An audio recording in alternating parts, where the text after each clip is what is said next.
Арыбаңыздар, ардактуу кесиптештерим, баарыңыздарга салам жолдоо менен доорубуздун дүйшөнү болгон Мадаминов Капыр агайыбыздын бүгүн адаттагыдай эле Жаш мугалимдер мектебинен кайтарым байланыш жасамакчыбыз.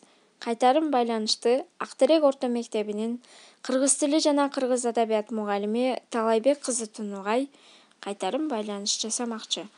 Акыл эмгеги маданият китебинен китеп окуу жөнүндө деген темада айтып беребиз. Анда көңүлүңүздөрдү бурабыз.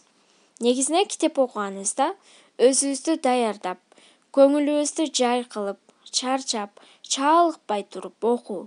Экинчиден, ачык маанай менен негизгисин бөлүп алып, түшүнүксүз жерлерин кайра-кайра 5-7 жолу окуп, анализ кылып, ойлонуп окуп, далилдеп окуп ойлон, сындап окуу, жазып окуу, чындап окуу, сүйлөп окуу жана сыйлап окуу, сүрөт, схема тартып окуу, бөлүк менен окуу.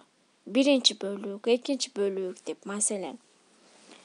Башыңды китептен көтөрүп, окуганың жөнүндө ой жүгүртүп, илгерки билгендериң менен байланыштыр.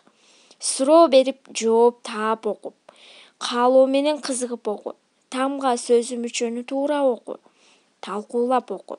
Китепти жаап, окуганыңды сүйлө, өзүңө өзүң айтып бер. Татаал бөлүгүнү көбүрөөк сыртында интонация, пауза, басым менен окуу. Ролдоштуруп окуу.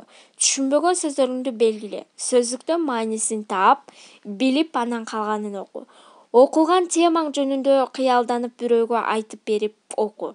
Эс алып, токтотуп, өзүңдү тажатпай окуу. Абзац, бетти окуп түшүнүп, анан башка бөлүгүнө өт. Негизги эмес бөлүгү сөздөрдү таштап окуу. Эң негизги жерлерин жазып, астын сызып окуу. Тез, түшүнүктүү, туура, даана окуу. Ошого жетиш. Жана ошону менен бирге көркөм окуу.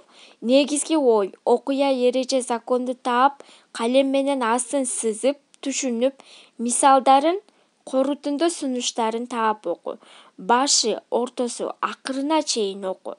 Тема, бет, абзац канчалык кыйын болсо, ойлонуп шашпай окуу керек.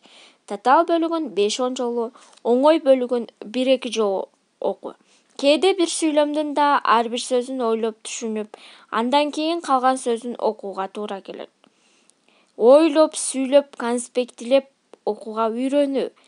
Татаал бөлүгүнү көбүрөөк сыртында интонация, пауза, басым менен окуу. Түшүнбөгөн сөздөрдү белгилеп, окуган темабыз жөнүндө бирөөгө кыялданып айтып берүүбүз керек. Жана ойлоп, сүйлөп, конспектилеп окууга үйрөнүү керек. Негизинен китеп окуган адам сөзсүз түрдө жакшы, ийгиликке, эң мыкты пайдага жетет десек болот. Себеп дегенде ошол китеп окуган адам өзүнүн кедергисин тийгизбейт. Тескерисинче, ошол коомго, өзүнүн үй бүлөсүнө, өзүнүн жашаган аймагына, өзүнүн ошол жакындарына жалаң пайдасын гана тийгизет. Бул нерсе далилденип, тастыкталып, окумуштуулардын изилдөөсүндө берилет. Китеп окуган адам сөзсүз түрдө акылдуу болот. Ал үчүн баарыбыз китеп окуубуз керек. Кантип китеп окуйбуз, кантип негизгисин бөлүп алабыз, кантип өзүбүзгө керектүүсүн алабыз. Сөзсүз түрдө Акыл эмгеги маданияты китебинен баарын тапсаңыздар болот.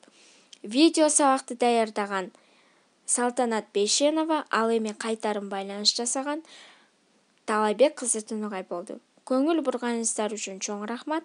Саламатта калыңыздар.